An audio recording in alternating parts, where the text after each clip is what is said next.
Good morning, everyone. I hope you all slept well. I hear some of you stayed up quite last night, raiding some vodka stashes around the hotel rooms. But I'm very excited for today. There's a very fantastic lineup coming. And for those of you who don't know, my name is Matthias. I go by the handle of a Walrus online.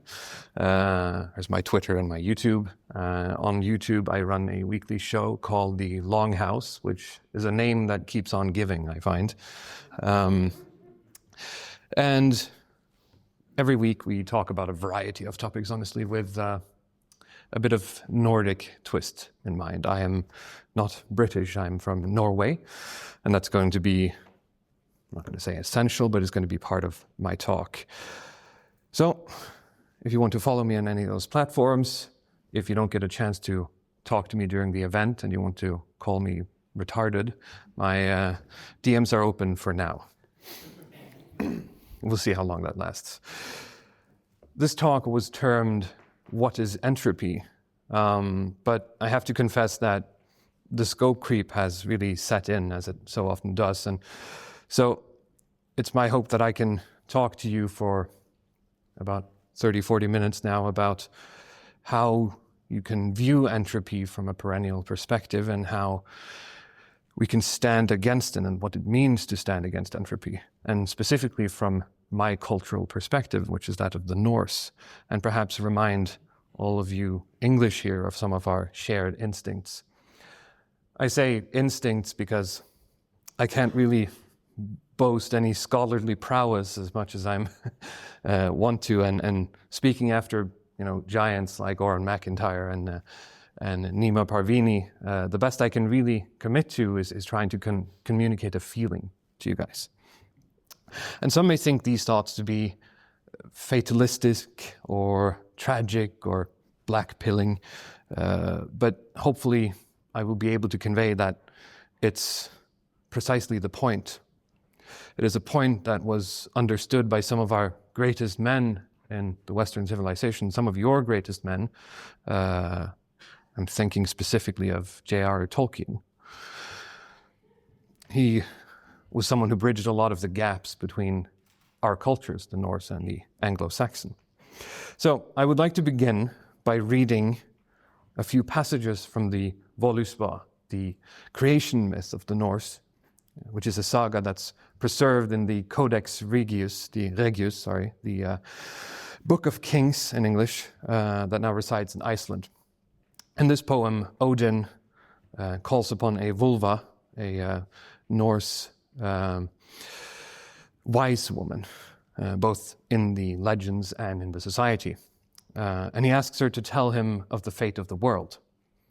Now, she first regales him with the creation of the world, how it came to be, and how the gods came to the world and found their place and their purpose. But then she also details how the world will end, how he, Odin, will betray his vows, he will forget his vows, and eventually perish.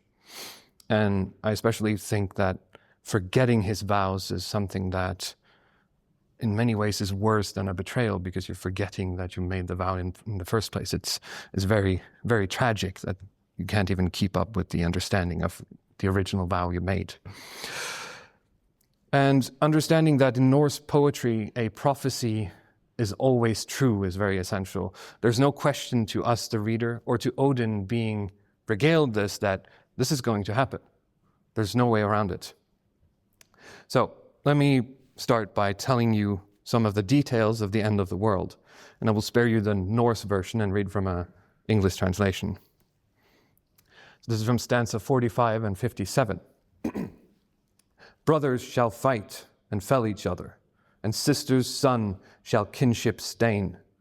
Hard it is on earth with mighty whoredom, axe time, sword time, shields asundered, wind time, wolf time, ere the world falls, nor ever shall men each other spare. The sun turns black, earth sinks in the sea, the hot stars down from heaven are whirled. Fierce grows the steam and the life-feeding flame, till fire leaps high about heaven itself.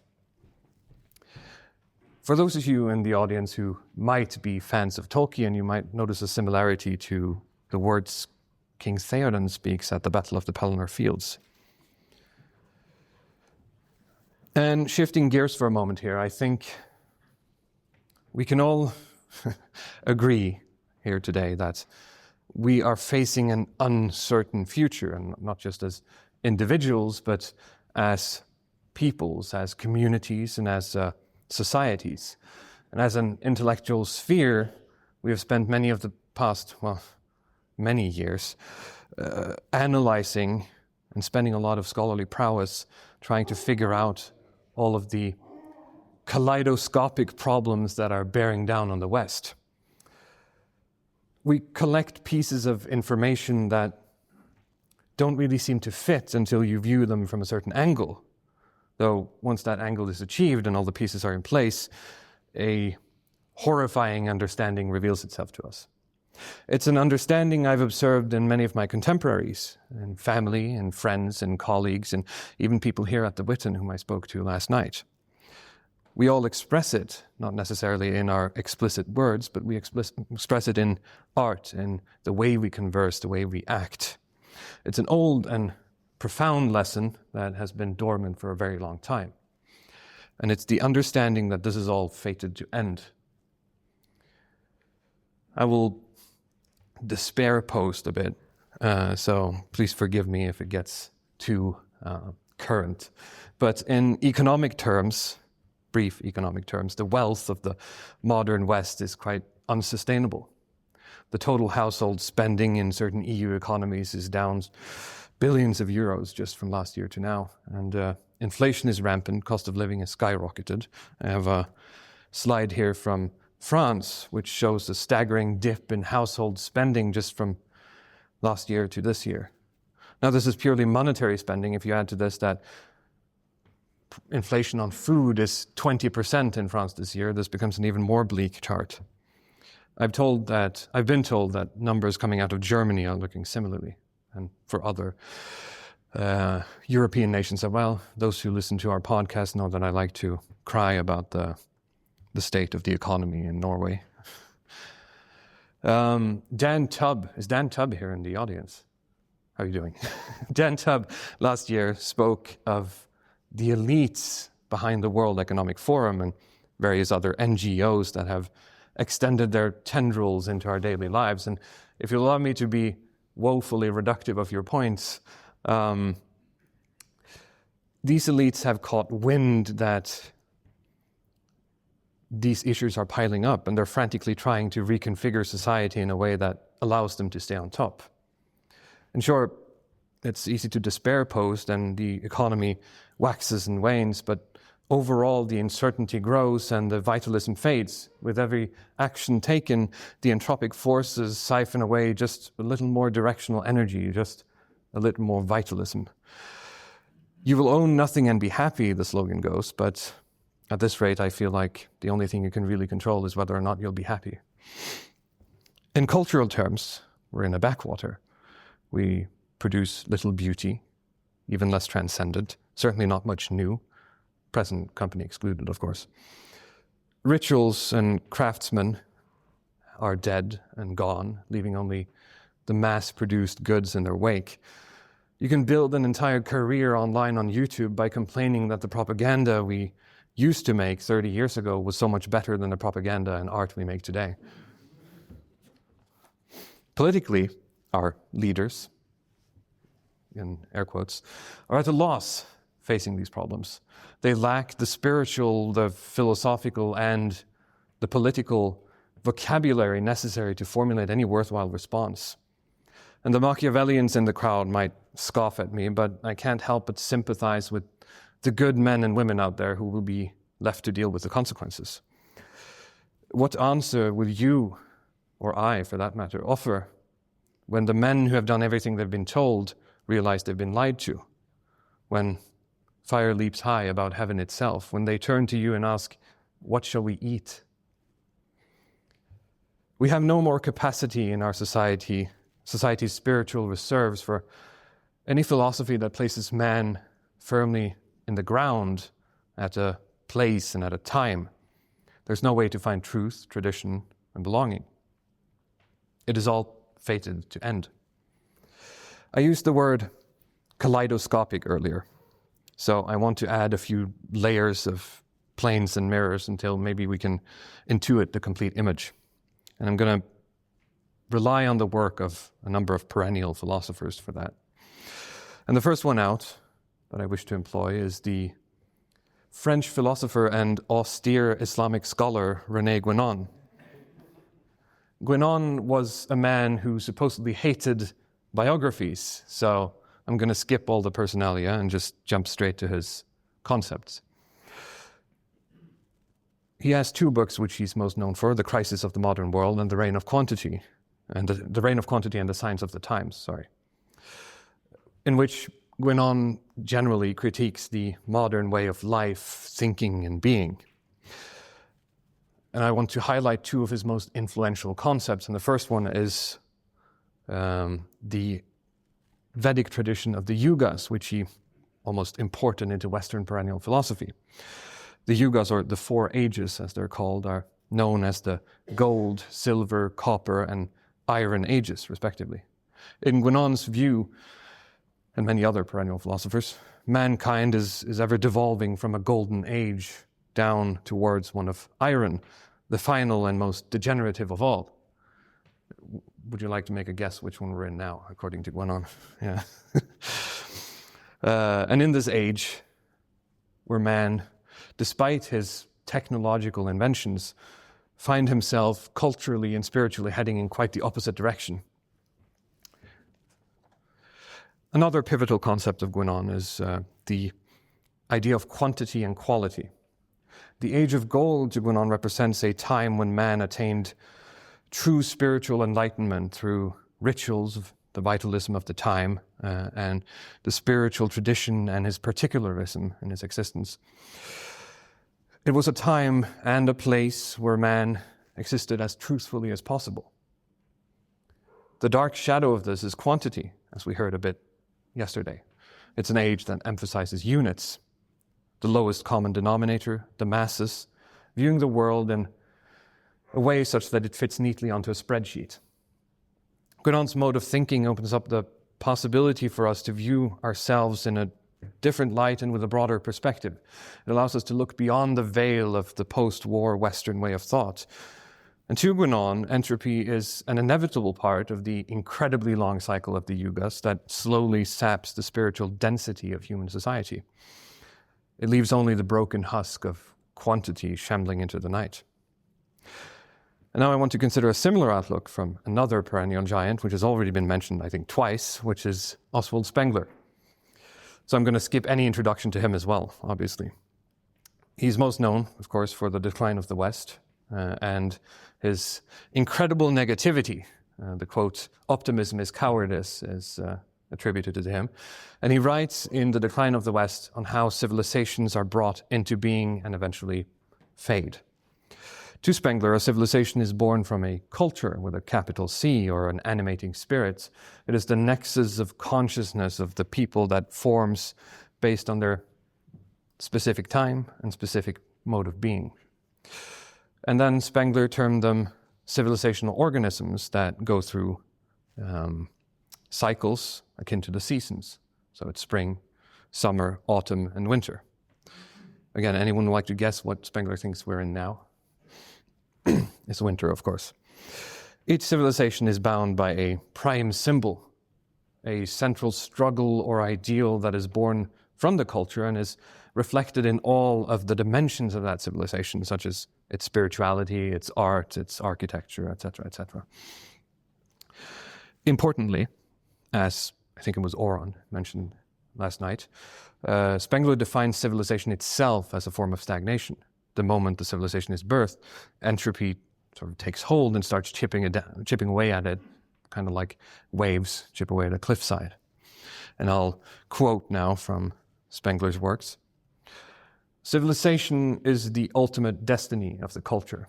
Civilizations are the most external and artificial states of which a species of developed humanity is capable.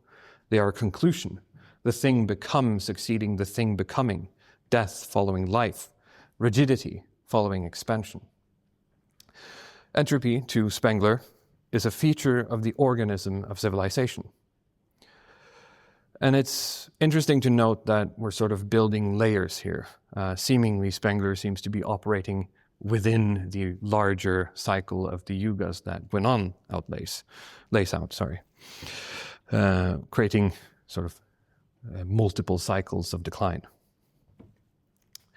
He also defines clusters of cultures that birth various civilizations. And I'm going to just focus on our own, which is what he calls the Faustian culture. And in the Faustian culture, by which generally he means the modern culture, and there's debating over whether you can lump the Latin and the Christian and whatever in with it, but in general, what's become the modern culture. The prime symbol is the idea of space extending ever outwards, or in quite literal terms, it's the story of Faust, of making a deal with the devil at the promise of power.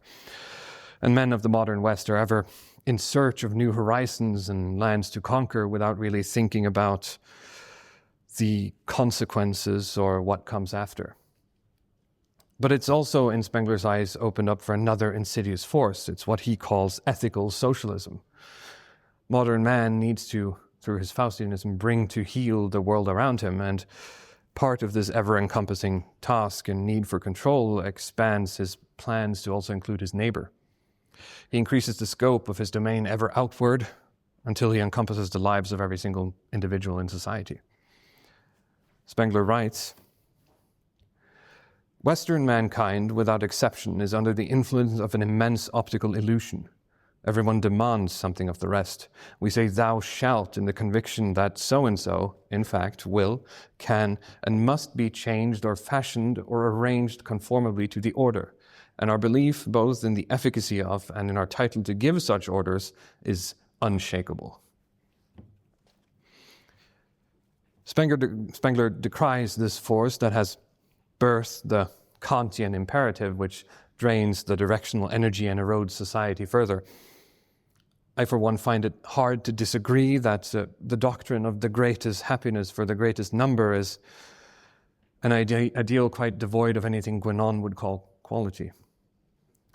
Entropy, to both of these thinkers, is a universal constant. It is unavoidable and eternal. It's a degradation and trend towards death and destruction.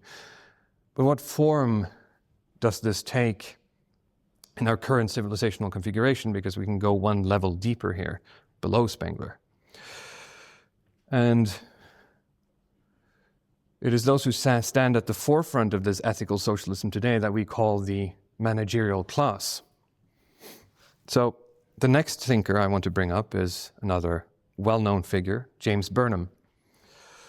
He also needs no introduction, but I have to do an aside here. Burnham was famous for, of course, his heel turn from Trotskyism to American conservatism, and I listened to Academic Agent's cigar stream the other day for this week, in which he read from, anyone remember the book, The Cultural Cold War, I think it was, yeah. Which, after listening to that stream and digging a bit into it, I think Burnham is a prime candidate for the most based and evil man of the 20th century. But he's also an excellent source of truth in power politics, because he's someone who's written a lot of theory and then gotten to implement that theory in practice. He's also the author of the Managerial Revolution. And in this book, he attempts to outline the transition of power or sovereignty from the feudal and later capitalist societies into, well, what he would term the managerial society of the 20th century. And Burnham shores up this metaphysical idea of Spengler by claiming that the totalitarianism that will be witnessed in the 20th century would become even more significant than any system before. Business, art, education, religion, recreation, morality, pretty much all facets of society would become interests of the modern regime. Guénon's quantity and the Faustian spirit running out of spaces to conquer sort of just laid the metaphysical groundwork for this to be possible. The only missing puzzle piece was the technology, the means to micromanage. Though Burnham also grants us one more insight when it comes to civilizational entropy.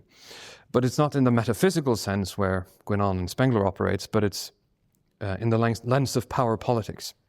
Burnham claims that any societal institution, any organ that performs any societal function must be able to, and I quote, perform its work at least not too badly, which is a horrifyingly low bar to set for anything. But I've never worked in government, so. The second limitation of an institution is that it must fit within the current society's patterns of thought or ideology in order to maintain sovereignty within the mythology of the civilization.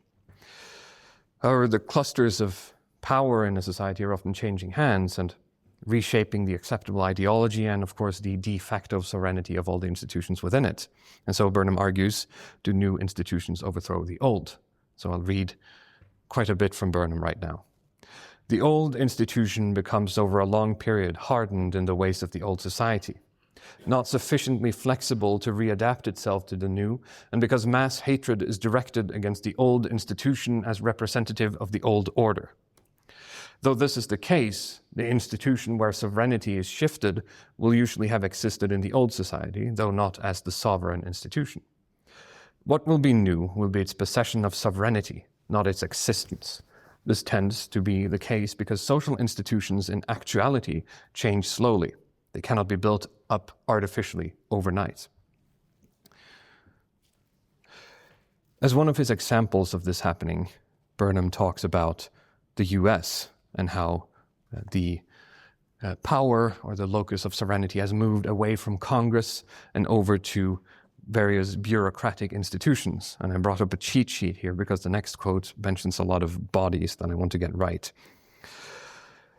Laws today in the United States, in fact, most laws are not being made any longer by Congress, but by the National Labor Relations Board, the Securities and Exchange Commission, the International Criminal Court, the American Automobile Association, the Tennessee Valley Authority, the Federal Trade Commission, the Federal Communications Commission, and the Office of Production Management, and other leading executive agencies. I think after listening to the cigar stream and looking into that book, I would like to add the American Committee for Cultural Freedom, which Burnham himself was a part of, to the list of these governing agencies. In this transfer of sovereignty from one institution to the next, the technical and the spiritual capabilities of the institution to perform its tasks or its functions are reduced or, at times, utterly destroyed.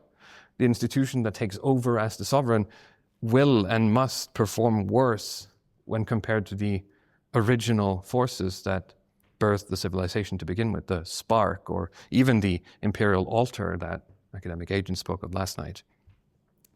For every institutional change from the moment of civilizational birth, the spiritual and vitalistic reserves of the peoples are drained, or, if you'll allow me to use scientific terms, they become unable to perform meaningful operations. The loss of a lesson, a ritual, or a technique, a connection to the original time and place that birthed it. This loss eventually opens the way for calcified institutions to be replaced, as Burnham says.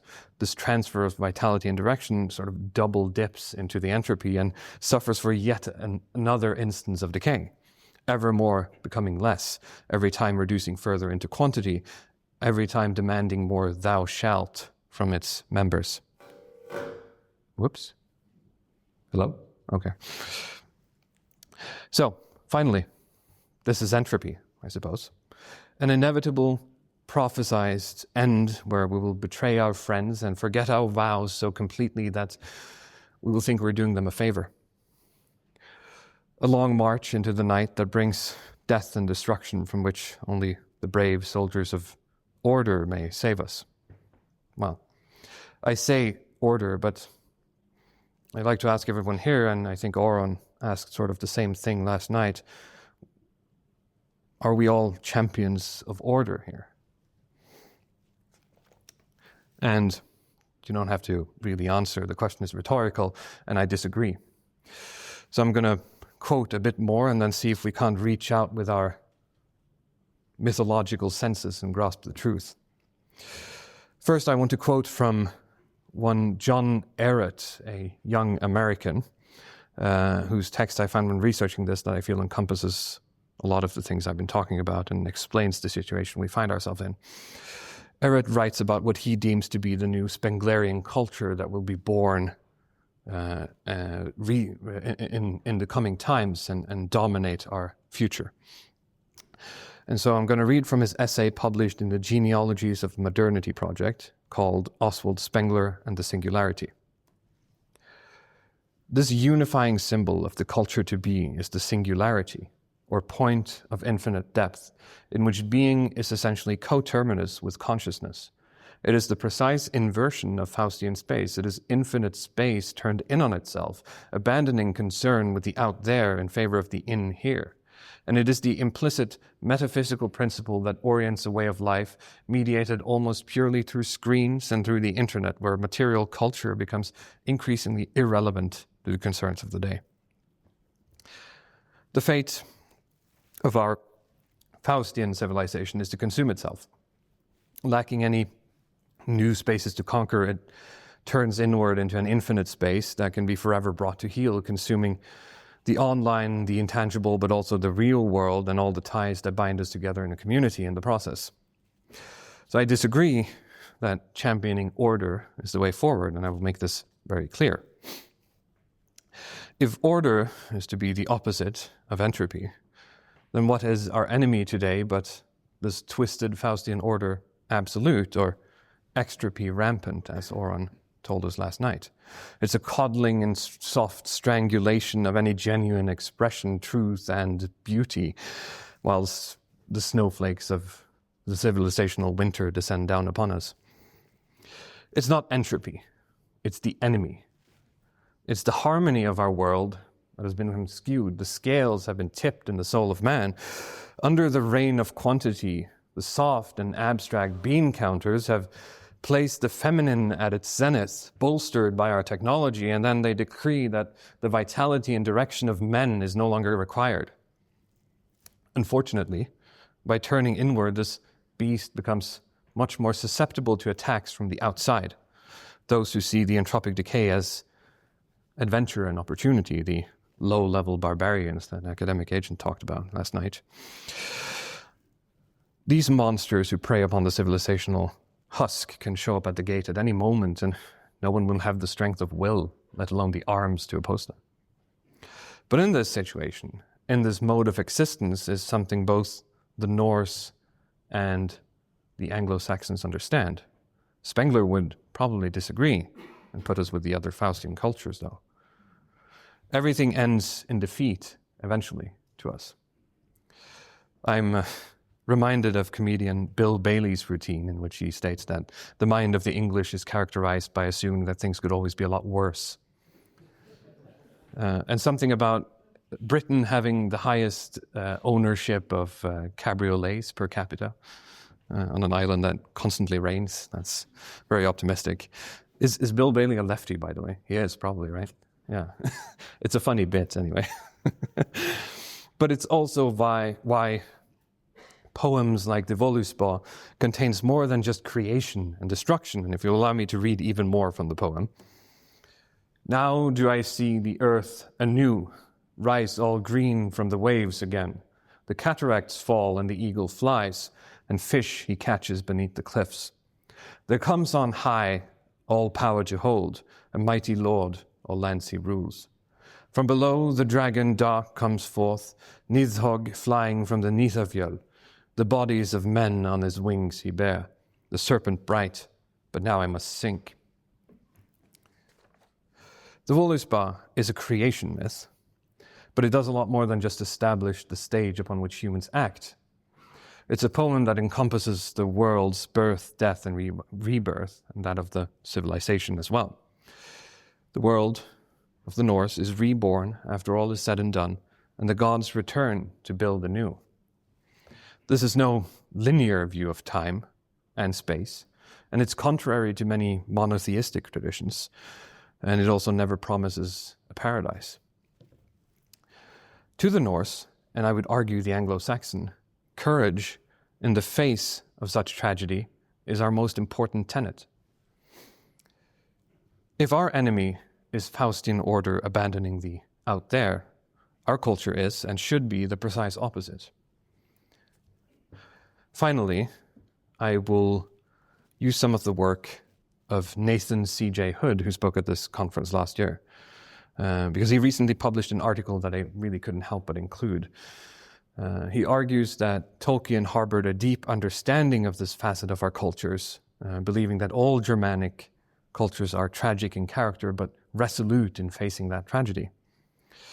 Nathan Hood writes on the same topics that I'm speaking of now, and as two travelers in the night, we happened to cross each other as we drifted across the marshlands towards our respective destinations. So I'm just going to quote directly from him.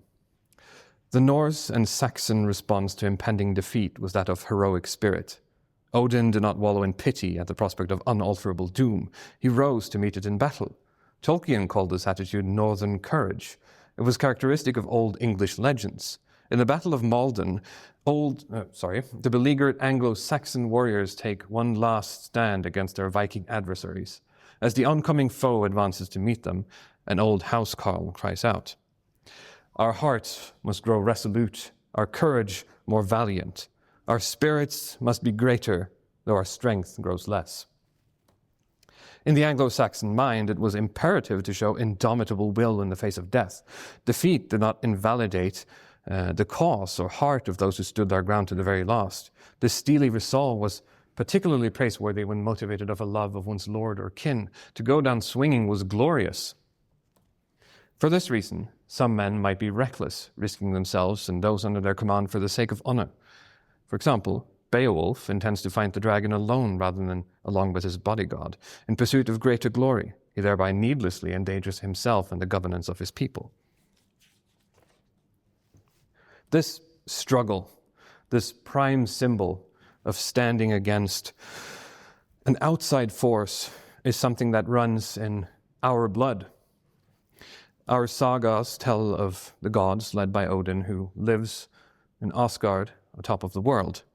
And sure, they command the laws of the universe as gods, but most importantly, their task is to keep the enemies of man at bay. They fight and they struggle against outside forces, and the best among the humans are selected to become the Einhajar, the appointed soldiers of Odin who are rewarded for their deeds in life with a role in this unending war against the Entropic. The only source of harmony and balance is achieving acceptance of the outside forces and a willingness, an obligation to stand against them to the bitter end. A demand to the universal and cosmological forces that you existed, that you fought. And this final barbaric yawp of I am rings far greater and far longer than any thou shalt. You were a man of a time and a place and a belonging. And that is why your children will be here tomorrow. It is the unwavering, optimistic fatalism of our ancestors. And in this, we find some of the answers to our woes. We find purpose, not just in the sense that we can uncover nuggets of determination like we're picking up potions in a video game. We uncover a deep, dark, and ancient reason for existence. Civilizations are born of the purpose, and they succumb to the forces of time at the moment of their birth. Entropy is the degradation, yes, but it's also the transformation, as the Greeks called it, and as cliche as it might sound, in death there is life. In standing against death, daring to dream of something new, there's purpose, and there's also a potential for a new spark. It allows us to gain a much larger view of our situation, of order, and of entropy. So I say, I will not be a soldier of order.